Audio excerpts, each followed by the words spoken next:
এবং এই ছবিটা দারুণভাবে ইন্সপায়ার্ড করেছিল সবাইকে। আমি কে তুমি কে, রাজাকার রাজাকার, যে চেতনাই।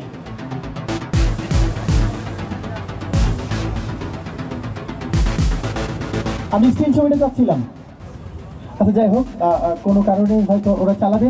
আমি তোমাদের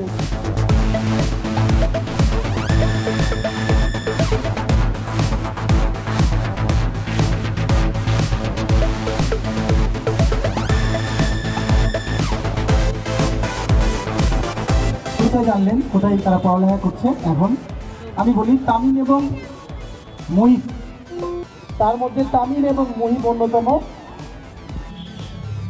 এটা হচ্ছে 18 ওখানে উপস্থিত ছিল সাকিব চলে যান।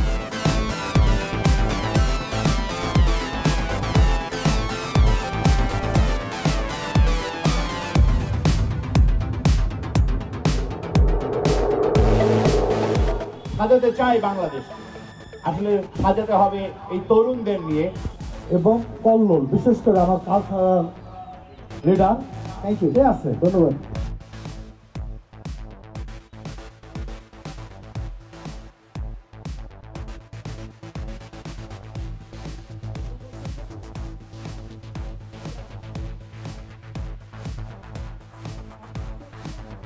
জুলাই যে অভ্যুত্থানের অগ্রভূমিকায় যারা আন্দোলনের রাজপথে ছিল, যারা মানে আমি এসে শোনার পরে আমি আসলে বিস্মিত হয়ে গেছি যে ওদের পিছনে সেরকম গাইডলাইন ছিল না, কিন্তু তারপর ওরা যে দুঃসাহসিকতা দেখাইছে, যেভাবে ওরা লড়াই করছে এই আওয়ামী ফ্যাসিস্ট মাফিয়ার বিরুদ্ধে 4 তারিখে বিশেষ করে, আমি তো শুনে অবাক হয়ে গেছে। এবং এদের এই যে আন্দোলন, এই জুলাই আগস্ট, আজকে আমি জাকারা পিন্টু, আপনারা জানেন যে ফাঁসির আসামি ছিলাম এবং অনেকে আমাদের সাথে সাজা যাবজ্জীবন 10 বছরের 48 জন।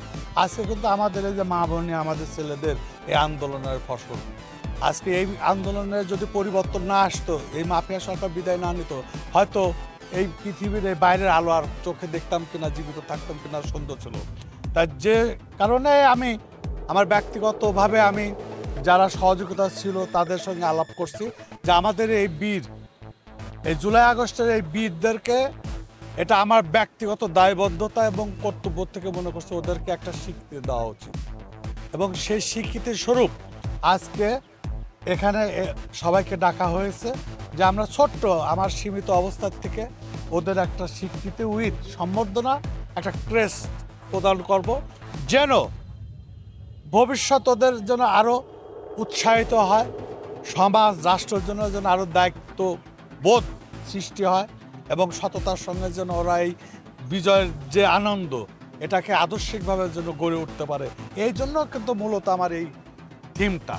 এবং আমার বিশ্বাস শুধু এখানেই না, এই আমার পৌরতে আজকে এখানেই না, ঈশ্বরদীতে যেখানে যেখানে এই জুলাই আগস্ট আন্দোলনের যারা এই বীরের ভূমিকায় ছিল, আমি পর্যায়ক্রমে চেষ্টা করবো ঈশ্বরদী তারা সকল জায়গায় তাদেরকে আমি এই সম্বর্ধনাটা দেবো। অন্তপক্ষে কে কী করলো জানি না, আমাদের কর্তব্য, বাংলাদেশ জাতীয়তাবাদী দলের একজন আদর্শ থেকে আমার অনুভূতি হয়েছে যে আমরা জেলে ছিলাম, যেটা আমাদের ফিনিশিং করতে পারে না, আমাদের এই সোনামণিরা, আমাদের এই মানে এই ছোট্ট কিশোরীরা এটা অভাবটা পূরণ করছে। এবং এই জন্য আমি লাল সালাম জানাই এবং ওদের এই স্বীকৃতি প্রাপ্ত।